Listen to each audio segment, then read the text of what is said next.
Est-ce que ce gloss, c'est pas une idée de génie? Là, on a la petite lumière, ici, on a un miroir, et du coup, on peut se maquiller partout, même dans le noir. Donc là, il est vide, mais on va le remplir ensemble. Là, pour le remplir, j'ai envie de mettre un petit gloss de chez Essence, un marron. Je vais aussi mettre un petit gloss classique comme ça. Je crois qu'il est transparent ou un petit peu rose. On va voir la couleur que ça va donner. Ce qui est cool, c'est qu'on va pouvoir le tester par-dessus le nouveau feutre de chez Huda. Je pense que ça va être trop beau. Et on va commencer par celui-là. J'espère que ça va rentrer et que ça va pas couler à côté. Ok, c'est trop satisfaisant à faire. Oh non, c'est trop galère en vrai. J'ai réussi. Je pense que je vais faire une couche de rose, une couche de marron. Là, ce que je fais pour le faire rentrer, j'appuie tout doucement pour pas que ça déborde. On passe maintenant au gloss marron de chez Essence. Et ça, j'en ai presque plus, donc j'espère que j'en aurai assez. On dirait du chocolat.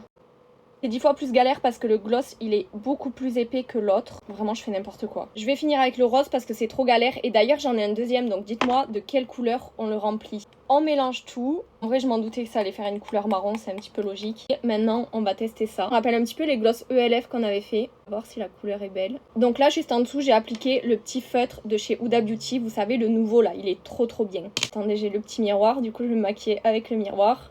Et du coup, ça donne ça avec la petite lumière et on referme. Je vais l'amener partout avec moi, avec le petit miroir et la lampe là, c'est trop bien. Et dites-moi qu'est-ce qu'on met dans le prochain gloss et oublie pas de t'abonner pour pas rater la suite.